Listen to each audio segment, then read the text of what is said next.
Hello everyone. तो आज हम करेंगे TIFR 2023 का मेमोरी बेस्ड प्रॉब्लम। तो ये प्रॉब्लम पहला प्रॉब्लम है। ये जितने सारे प्रॉब्लम हम करेंगे वो सारे मेमोरी बेस्ड ही है। तो देखिए पहला प्रॉब्लम क्या है कि आपको एक प्रॉब्लम ऐसा था कि एक नॉर गेट बोला गया था। तो इसमें आपको 3 इनपुट दे रखा था। तो आपको पूछा गया था कि ए गेट का आउटपुट वैल्यू क्या होगा। ठीक है, तो ये जो इनपुट था वो ऐसे था कि 0 0 0 1 1 0 1 1 और ए था 1 0 1 0 0 0 1 1 0 0 1 0 1 1 1 0। ठीक है, तो इस प्रॉब्लम को सॉल्व करने के लिए आपको पहले एक्स नॉर गेट का जो एक्सप्रेशन होता है उसको याद करना था। ठीक है, तो मैं इसको सॉल्व कर रहा हूँ। आप लोग देखिए कि एक्स नॉर गेट एक 3 इनपुट वाला एक्स नॉर गेट का सर्किट डायग्राम ऐसा होता है। ठीक है, ABC मैंने कंसिडर किया, ये 3 इनपुट है और आपको फाइंड करना है y का वैल्यू क्या होगा। और आपको ये भी पता है कि बूलियन एक्सप्रेशन जो होता है एक्स नॉर गेट का 3 इनपुट वाला वो होता है A + B + C इसका कॉम्प्लीमेंट। तो आपको करना क्या था, एक्चुअल में आपको इनपुट और उससे रिलेटेड आउटपुट को निकालना था। तो इनपुट में 3 डाटा था, मतलब A B और C था इनपुट, आउटपुट Y मिलेगा। तो इस प्रॉब्लम को करने के लिए आपको क्या करना था, इसको सिंप्लीफाई करके इसका एक्सप्रेशन निकालना था। बाद में आप लोग A B C का वैल्यू पुट करें तो वहाँ से Y का वैल्यू आ जाता। बट आप क्या करें, इस प्रॉब्लम को सॉल्व करने के लिए थोड़ा सा एक कॉन्सेप्ट लगा दे तो आपका आंसर आसानी से आ जाएंगे। ठीक है, कॉन्सेप्ट क्या है कि एक्स नॉर गेट जो होता है वो एक्चुअल में इवन 1 डिटेक्टर होता है। जैसे एक्स और गेट होता है ऑड 1 डिटेक्टर होता है। मतलब क्या है कि तभी एक्स नॉर गेट में आउटपुट का वैल्यू हाई मिलता है जब इनपुट में नंबर ऑफ 1 का वैल्यू इवन होता है, और जब ऑड होता है तो अब आउटपुट का रिजल्ट क्या होता है, लो होता है, मतलब 0 स्टेट को रिप्रेजेंट करता है। तो एक कंसेप्ट को अब लगाइए तो इस प्रॉब्लम आसानी से हो जाएंगे। ठीक है, तो क्या करना था आपको, इनपुट को अरेंज करें। पहले मैंने पहला A चूज किया, तो इससे B में भी A 1 आएगा और C में भी 0 आएंगे। तो ये 1 1 0 एक लिखा और बाद में 1 1 1 ऐसे लिखा। बाकी जितने सारे हैं उसको सीक्वेंस में लिख दीजिए 1, और यहाँ पे A 3 हो गया, A भी 3 हो गया, A भी 3 हो गया। तो मतलब बचा हुआ है 1 0 1 1 0 1 एक 1 0 1 A भी चला गया, और है 1 1 0 0 एक है 1 0 0 1 0 0, बाद में है 0 1 1 0 1 1। ठीक है, और क्या है कि 0 0 0 और एक है 0 1 0। मैंने अभी क्या बोला कि एक्स नॉर गेट होता है एक्चुअल में इवन 1 डिटेक्टर, मतलब इनपुट का नंबर ऑफ 1 का वैल्यू इवन मिले तो आउटपुट क्या होगा, हाई होगा। ठीक है, तो आप देखिए कि इसमें इनपुट में नंबर ऑफ 1 का वैल्यू कितना है, इवन है, तो आउटपुट क्या हो रहा है, 1 हो रहा है। बट इस केस में इनपुट में नंबर ऑफ 1 का वैल्यू क्या है, ऑड है, मतलब इसका वैल्यू क्या होगा, 0, और इसमें भी 0 आ जाएंगे, और इसमें नंबर ऑफ 1 का वैल्यू इवन है, तो मतलब यहाँ पे ऑन स्टेट आएंगे, इधर हाई स्टेट आएंगे, तो इसमें नंबर ऑफ 1 का वैल्यू क्या है, ऑड है, तो 0 आ जाएंगे, इसमें 1, और लास्ट वाला जो टर्म है इसमें भी नंबर ऑफ 1 कितना है, ऑड है, मतलब यहाँ पे क्या आएंगे, 0। बट इस केस में नंबर ऑफ 1 का वैल्यू तो 0 है, क्योंकि इसमें सारे 0 है, बट अभी क्या मिल रहा है, नंबर ऑफ 1 का वैल्यू 0 मिल रहा है, और आपको पता है कि 0 इवन नंबर को रिप्रेजेंट करता है, तो इसलिए यहाँ में जो नंबर 1 है वो तो 0 है, बट आउटपुट क्या होगा, 1 होगा, क्योंकि 0 इवन नंबर को डिफाइन कर रहा है। तो फिर इसका रिजल्ट आ गया कि ये जो XNOR गेट है, इसका जब इनपुट का वैल्यू ABC ऐसा है, तो उसी टाइम आउटपुट का वैल्यू क्या होगा कि 0 0 1 1 0 1 0 0 1। ये डाटा थोड़ा सा चेंज भी हो सकता है, क्योंकि ये मेमोरी बेस्ड ही है, तो ये प्रॉब्लम को ऐसे सॉल्व करते तो अच्छा रहता। आपको शायद आया भी है, आप थोड़ा सा कमेंट करके बताइए कि आपका आंसर क्या आया है।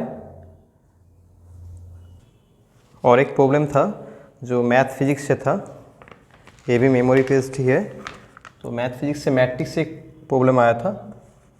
बोला गया था कि कंसीडर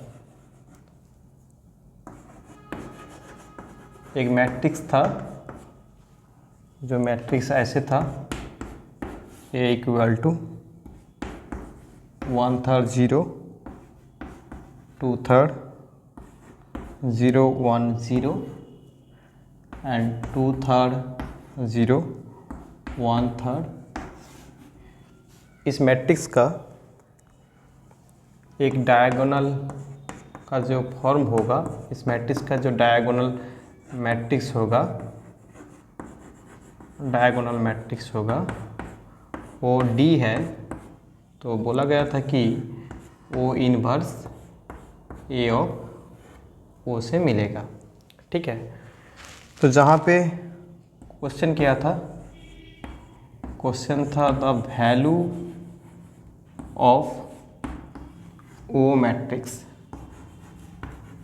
मतलब क्या है, O मैट्रिक्स जिससे आपको A मैट्रिक्स का डायगोनल मैट्रिक्स मिलता है, तो O मैट्रिक्स का वैल्यू क्या होगा। ऑप्शन में O मैट्रिक्स का वैल्यू था, तो आपको पता है कि डायगोनल मैट्रिक्स का मतलब होता है कि जो मैट्रिक्स आपको गिवन था, उस मैट्रिक्स से आपको पहले निकलना था कि मॉडल मैट्रिक्स, तो मॉडल मैट्रिक्स से हम लोग को मिलता है डायगोनल मैट्रिक्स।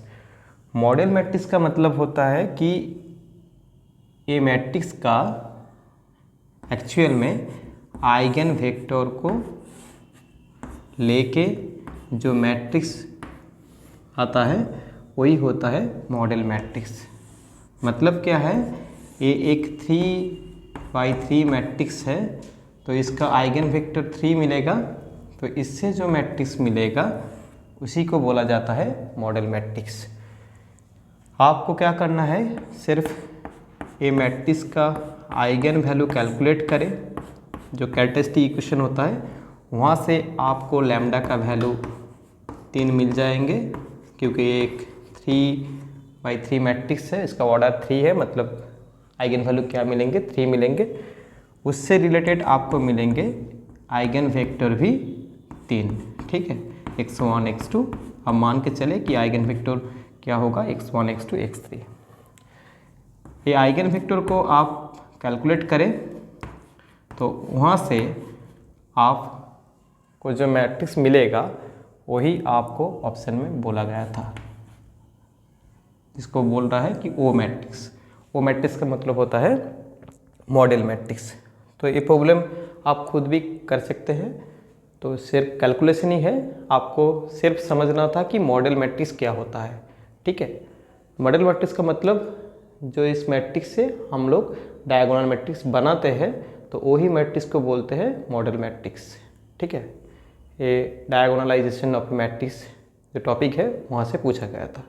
क्या करना है, मैं और भी एक बार बोल देते हूँ कि जो मैट्रिक्स था उसका आइगन वेक्टर निकाल के जो मैट्रिक्स हम लोग बनाते हैं उसको फाइंड करना था। ठीक है, तो आप इस मैट्रिक्स से आइगन वैल्यू कैलकुलेट करें पहले, और उस करस्पॉन्डिंग आइगन वैल्यू से आपको क्या करना है, आइगन वेक्टर कैलकुलेट करें, तो आपको जो मिलेगा वही आपका आंसर होंगे। ठीक है, प्रॉब्लम नंबर 3, एक स्टैटिस्टिकल मैकेनिक्स से भी आया था। प्रॉब्लम क्या था कि 5 आइडेंटिकल बोसोन है, हैव 2 डिजेनरेट एनर्जी लेवल, दोनों डिजेनरेट एनर्जी लेवल था E1 and E2 with degeneracy है क्या, E1 का है डिजेनरेसी 2 है। ठीक है, तो E1 का डिजेनरेसी क्या है, मैं इसको डिजेनरेसी को G1 लिखा हुआ हूँ कि ओके चलो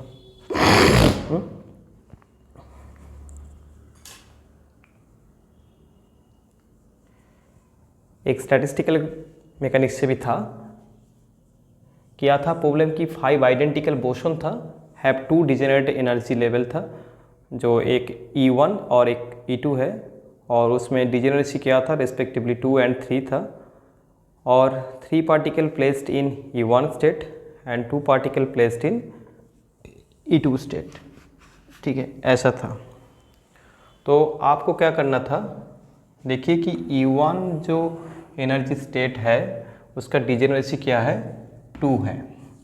मतलब क्या है कि E1 और E1 दोनों है।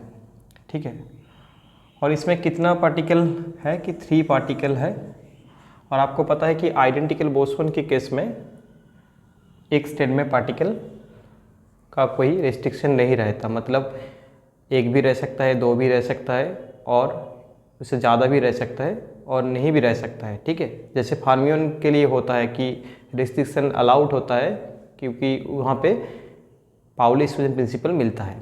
तो आपको क्या करना था, आप पहले अरेंज करें।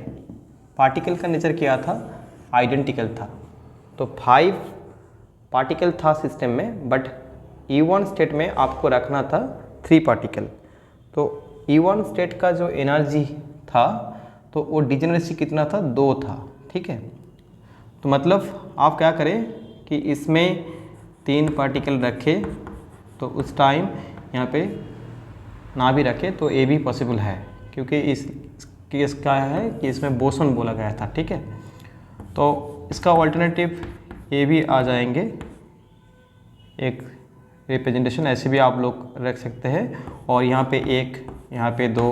ठीक है, आइडेंटिकल बोला गया था इसलिए पार्टिकल को मैंने ए कंसीडर किया। ठीक है, और यहाँ पे 2, यहाँ पे 1, और तो कोई नहीं, और कुछ नहीं आ रहा है। ठीक है, तो आपको इसमें क्या आ रहा है, 4 आ रहा है। ठीक है, और E2 जो स्टेट था उसका डिजेनरेसी बोला गया था कि 3 है। ठीक है, मतलब E2 स्टेट का डिजेनरेसी क्या है, 3 है। तो पार्टिकल कितना रखना था कि 2 पार्टिकल रखना था, तो ये भी बोसोन पार्टिकल ही था, आइडेंटिकल बोसोन ही था, तो मैंने यहाँ पे 2 पार्टिकल रखा, यहाँ पे नहीं रखा, ये भी पॉसिबल है, और इसके ऑल्टरनेटिव ये भी रख सकते हैं। ठीक है, आपको सिर्फ अरेंज करना था, फिर ये भी पॉसिबल है, ये भी पॉसिबल है। तो मतलब टोटल इसमें देखिए कि टोटल 6 पॉसिबिलिटी आ रहा है, इसमें 4 पॉसिबिलिटी आ रहा है, इसमें 6 पॉसिबिलिटी आ रहा है। तो माइक्रोस्टेट क्या होता है, माइक्रोस्टेट टोटल पूछा गया था, मतलब यहाँ पे मल्टीप्लाई होके जो इसका टोटल माइक्रोस्टेट आएगा इस सिस्टम का वो 24 आएगा। ठीक है, तो इसका सही आंसर क्या होगा, 24। तो एक प्रॉब्लम मैथ फिजिक्स से भी था,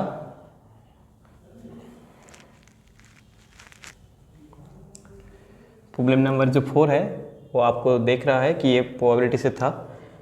तो ये बेसिक प्रोबेबिलिटी से था, क्या है कि consider distribution function p x is proportional to e to the power minus lambda x, जहाँ पे लैम्डा का वैल्यू पॉजिटिव है। और क्या था कि आपको कैलकुलेट करना था प्रोबेबिलिटी का वैल्यू किसका, कि एक्स का वैल्यू इस रेंज में, ठीक है। आपको कैलकुलेट करना था क्या कि इसका वैल्यू ही कैलकुलेट करना था, बट इस रेंज में कैलकुलेट करना था। आप सर देखिए कि x का वैल्यू क्या लेना था कि 3 एक्सपेक्टेशन वैल्यू ऑफ x से ज़्यादा लेना था, ठीक है। तो प्रोबेबिलिटी का मतलब होता है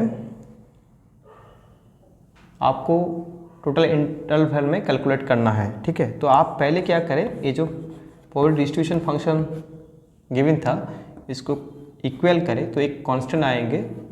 मैंने यहाँ पे कंसीडर किया कि ये प्रोपोर्शनलिटी कांस्टेंट किया गया है, ठीक है। तो वहाँ से आपको पता है कि नॉर्मलाइजेशन जो कंडीशन होता है डिस्ट्रीब्यूशन क्या होता है कि आपको 0 से इनफाइनाइट लेके e to the power minus of lambda x of d x equal to 1। इसको लगाना था इसलिए कि ये जो प्रोपोर्शनलिटी कांस्टेंट है इसको फाइंड आउट करना है। आप जैसे क्वांटम मैकेनिक्स में नॉर्मलाइजेशन कांस्टेंट को कैलकुलेट करते हैं तो ऐसे आप इसको कैलकुलेट करें तो क्या मिल रहा है कि k इक्वल टू लैम्डा। और बाद में आपको क्या करना है कि x का एक्सपेक्टेशन वैल्यू कैलकुलेट करना है। x का एक्सपेक्टेशन वैल्यू मतलब लैम्डा, k का वैल्यू अब तो फंक्शन क्या हो गया कि lambda of e to the power of minus of lambda x, ठीक है। तो आप इसमें x का एक्सपेक्टेशन वैल्यू कैलकुलेट करें तो आ गया क्या, x of e to the power minus of lambda x of dx, ठीक है। तो यहाँ से आपको मिल रहा है lambda of gamma 2 under lambda square, मतलब क्या है 1 अंडर लैम्डा, ठीक है। तो ये क्या है, एक्सपेक्टेशन वैल्यू ऑफ x है, बट ये आपको क्वेश्चन में नहीं था। क्वेश्चन में पूछा गया था कि प्रोबेबिलिटी का वैल्यू क्या होगा इस स्पेसिफिक रेंज में, मतलब क्या है लैम्डा इंटीग्रेशन अब क्या होगा, जो इसमें था कि इस लिमिट से ज़्यादा इंटरवल में क्या होगा। तो 3 एक्सपेक्टेशन वैल्यू ऑफ x है, मतलब 3 अंडर ऑफ लैम्डा, और यहाँ पे है क्या इनफाइनाइट लेना है, ठीक है। ये लिमिट तो नहीं चेंज हो रहा है, बट आपको ये ध्यान में रखना है कि आपको पूछा गया था 3 एक्सपेक्टेशन वैल्यू से ज़्यादा वैल्यू में कैलकुलेट करना है, ठीक है। तो आप यहाँ पे इसका वैल्यू कैलकुलेट करें तो आपको ये प्रॉब्लम का आंसर आ जाएंगे, ठीक है। तो शायद ये आ रहा है e to the power of minus of lambda, और इसमें जो लिमिट आ रहा है 3 under lambda under of infinite, और एक x आएगा शायद। तो थोड़ा सा आप कैलकुलेट कर लीजिए इसको, तो इसमें आएंगे क्या 1 under e to the power 3, ठीक है।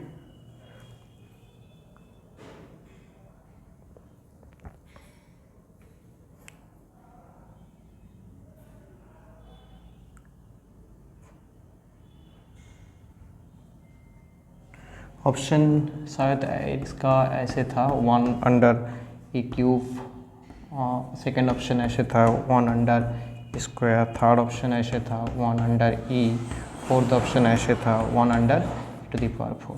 ऐसा ये भी मेमोरी बेस्ड ही प्रॉब्लम है, आप थोड़ा सा कैलकुलेट करिए तो इसका रिजल्ट आएंगे 1 under e to the power 3, मतलब इसका आंसर है ऑप्शन ए। ये प्रॉब्लम स्मॉल ऑसिलेशन से था, मतलब क्लासिकल मैकेनिक्स से।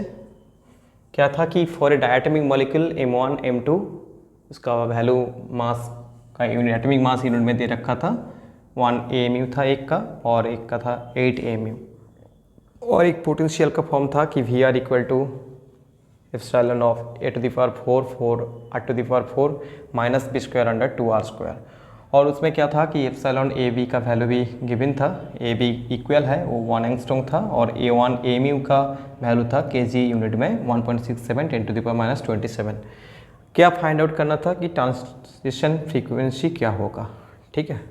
Actually this is very common problem, ठीक है। तो आपको क्या करना है, आपको पता है कि जब स्मॉल ऑसिलेशन में आपको एंगुलर फ्रीक्वेंसी को कैलकुलेट करना होता है तो आपको पहले क्या करना था कि इसमें dV/dr इक्वल टू 0 करना है। ये क्या होता है, ये स्टेबल केस होता है। इससे आपको क्या मिलता है, जो बॉन्ड लेंथ होता है वो आपको मिल जाता है, ठीक है।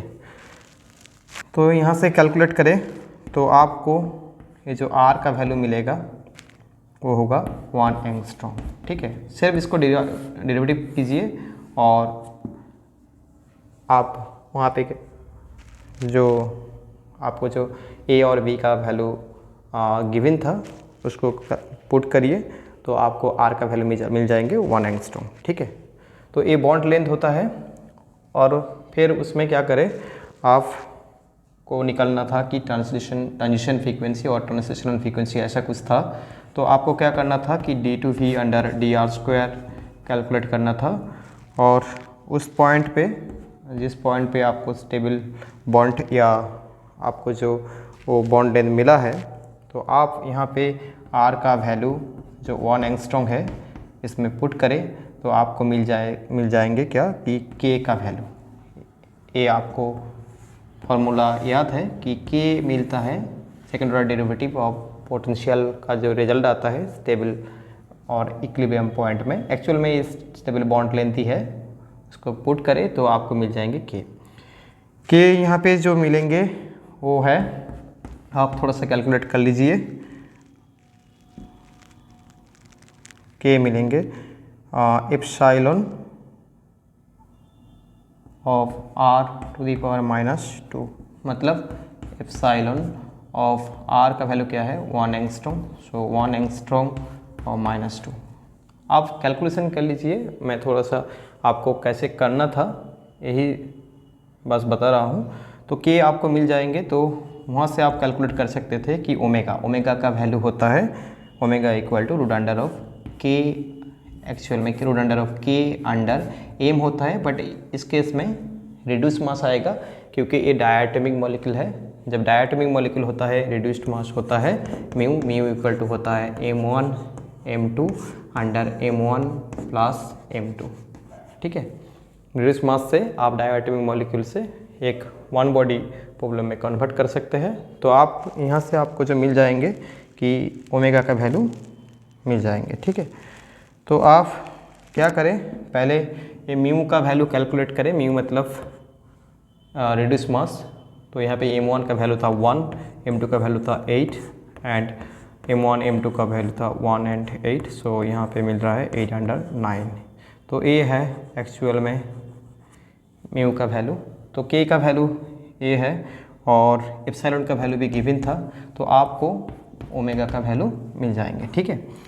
और आप क्या करें कि आपको कैलकुलेशन करना था कि ट्रांजिशन और ट्रांजिशनल फ्रीक्वेंसी, मतलब ओमेगा नहीं है, ओमेगा होता है एंगुलर फ्रीक्वेंसी, आपको करना था स्मॉल f। तो स्मॉल f आपको पता है कि स्मॉल f एंड ओमेगा का अंदर जो रिलेशन होता है वो है small f equal to omega under 2π। तो यहाँ से जो ओमेगा मिलेंगे आप यहाँ पे पुट कर दीजिए और उसको 2π से डिवाइड करिए। तो इसका आंसर मैंने करके देखा है कि इसका आंसर ऑप्शन बी होगा, ठीक है।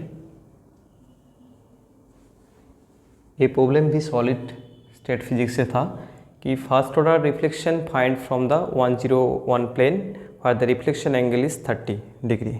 तो आपको पहले क्या करना था कि फर्स्ट ऑर्डर रिफ्लेक्शन मिल रहा है कौन सा प्लेन में, 101 प्लेन में, मतलब आपका जो ब्रैग्स लॉ होता है 2d sin theta equal to n lambda. तो यहाँ पे फर्स्ट ऑर्डर बोला गया था कि इसलिए 2d sin और एंगल क्या था 30 डिग्री, तो यहाँ से एन का वैल्यू 1 पुट करें क्योंकि ये फर्स्ट ऑर्डर था। तो आप यहाँ से लैम्डा का वैल्यू कैलकुलेट करें तो मिल रहा है a/√2, ठीक है। क्योंकि d जो होता है, d होता है इंटरप्लानर स्पेसिंग, और यहाँ पे a = b = c है फर्स्ट केस में। मतलब ए क्यूबिक क्रिस्टल का जो इंटरप्लानर स्पेसिंग होता है 1/a² + b² + c² हो जाएगा। तो मतलब ए वैल्यू आ रहा है √2, क्योंकि प्लेन था 101 प्लेन, ठीक है। बाद में तो लैम्डा तब क्या था क्रिस्टल का, जो लैम्डा यहाँ पे था वो है a/√2। बाद में क्या बोला गया था क्वेश्चन में कि देन कॉम्प्रेस्ड किया था, उस क्रिस्टल को कॉम्प्रेस किया गया है, और in a way that one side is 1/3, एक साइड क्या हो गया क्रिस्टल का 1/3 हो गया, मतलब जितना था पहले उससे 1/3 हो गया। तो मैंने यहाँ पे कंसिडर किया कि ये जो सी जो साइड था वो एक्चुअल में ए था, तो ए से क्या हुआ a/√3 हो गया। आप ए बी को क्या करें कांस्टेंट मान के चलिए, क्योंकि क्या है कि remaining other sides are same. ऐसा नहीं है कि सी को ही चेंज कर रहा है, तो आप कोई भी एक साइड को चेंज कर दीजिए, ठीक है। और यहाँ से आपको डी का जो अब वैल्यू मिलेंगे तो क्या है कि d' जो मिलेंगे वो डिफरेंट मिलेंगे, क्योंकि आपका अभी a = b = c नहीं है। तो आपको क्या करना है, आपको d' का वैल्यू अलग से कैलकुलेट करना है। तो आपको जो वैल्यू मिलता था वो है और जो टेट्रागोनल केस में होता है ना, तो आप वहाँ से कैलकुलेट करिए d' को, और आपका जो अभी ब्रैग्स लॉ यूज़ करेंगे तो ये d' कर दीजिए और ये sin θ' कर दीजिए। और क्या है कि फर्स्ट ऑर्डर ही पूछा गया था, मतलब n लैम्डा के प्लेस में लैम्डा कीजिए, लैम्डा का वैल्यू सेम ही है। आपको क्या करना था कि sin θ' = तो λ/2d' करना था। d' का वैल्यू कैलकुलेट करें, जैसे टेट्रागोनल क्रिस्टल में कैलकुलेट करते थे, ऐसे कैलकुलेट करें तो आपको क्या मिलेंगे। लैम्डा तो एक ही है, क्योंकि यहाँ पे जो रे यूज कर रहा था वो एक ही रे अभी भी यूज कर रहा है, तो मतलब लैम्डा का वैल्यू सेम ही रहेंगे। तो a/√2 और डिवाइडेड बाई 2। d' का वैल्यू होता है टेट्रागोनल केस में, आपको पता है कि जो a b इक्वल होता है c नहीं होता है, तब आपका d का वैल्यू यहाँ से कैलकुलेट करेंगे तो d का वैल्यू आ जाएंगे a/2, ठीक है। तो यहाँ से आपको मिल रहा है sin θ' = 1/√2, मतलब यहाँ से आपको θ' का वैल्यू पूछा गया था, तो θ' का वैल्यू आएंगे 45 डिग्री, ठीक है। आप थोड़ा सा वो जो टेट्रागोनल वाला केस था उससे आप d' का वैल्यू कैलकुलेट करना था इस प्रॉब्लम में, यही बस इस प्रॉब्लम का एक्चुअल ट्रिक था। मतलब यहाँ का जो इम्पोर्टेंट जो चीज़ था वो है कि ये d' का वैल्यू कैलकुलेट करना, और टेट्रागोनल क्रिस्टल का जो फॉर्म होता है वो सिंपल क्यूबिक क्रिस्टल से अलग होता है। क्या होता है कि देखिए कि d' का वैल्यू होता है एक्चुअल में जो a/√of एक्चुअल में क्या होता है 1/, मैं थोड़ा सा यहाँ पे लिख देता हूँ, ठीक है। ये रखिए, आपका जो d का इंटरप्लानर स्पेसिंग होता है वो होता है 1/, जो इन जनरल फॉर्म होता है h² + a² + k² b² + l² for cubic crystal तब क्या होता है a = b = c हो जाता है। तो इसलिए आप पहला केस में a/ क्या कर रहा है कि मैं थोड़ा सा यहाँ पे गलत किया हुआ हूँ, थोड़ा सा ये चेंज करिए। ए होता है h² + k² + l² for cubic crystal के लिए। But in case of tetragonal तो अब आपको क्या करना है कि d का वैल्यू क्या होता है कि 1/√* ऑफ